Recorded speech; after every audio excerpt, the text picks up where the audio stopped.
जब न देवता थे पूर्ण न दानव थे पराजित और मनुष्य अपने कर्मों से स्वर्ग और नर्क दोनों रच सकता था, उस युग को संधिकाल कहा जाता था।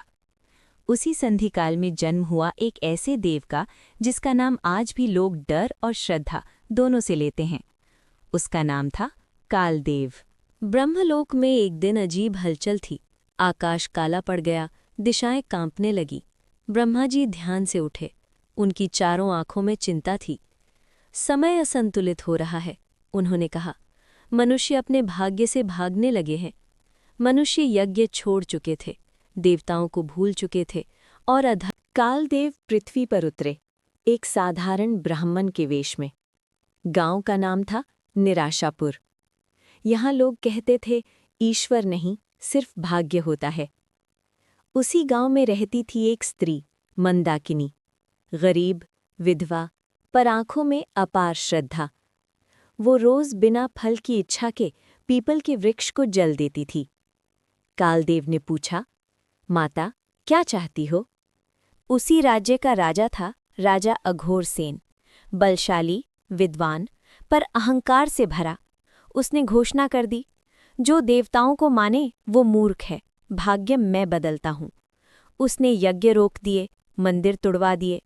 देवता क्रोधित हुए, पर कालदेव शांत रहे। राजा अघोरसेन ने एक तपस्वी को बंदी बनाया, ऋषि सौमित्र। ऋषि ने कहा, राजन, भाग्य से मत लड़ो। गांव में अकाल पड़ा, भूख, रोग, मृत्यु। मंदाकिनी के पास केवल एक मुट्ठी चावल था। उस दिन एक भूखा बालक आया। मंदाकिनी ने बिना सोचे वो चावल दे दिए। कालदेव सामने प्रकट हुए। माता, तू जानती है कल तू भूखी मरेगी। मंदाकिनी बोली, यदि आज किसी का पेट भरा तो मेरा जीवन सफल है। तीसरे दिन राजा अघोरसेन भयानक रोग से ग्रस्त हुआ। वैद्य असफल, मंत्र निष्फल। राजा ने पुकारा, यदि कोई देव है तो बचाओ। कालदेव प्रकट हुए अपने वास्तविक रूप में, काले आकाश, अग्नि नेत्र, हाथ में टूटा भाग्य चक्र। तूने भाग्य को चुनौती दी, कालदेव बोले, पर कर्म को नहीं समझा। राजा रो पड़ा, मुझे क्षमा कर दो।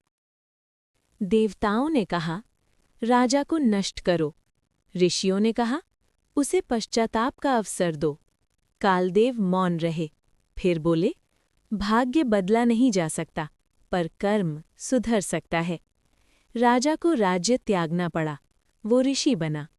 निराशापुर फिर से आशापुर बना। उपसंहार।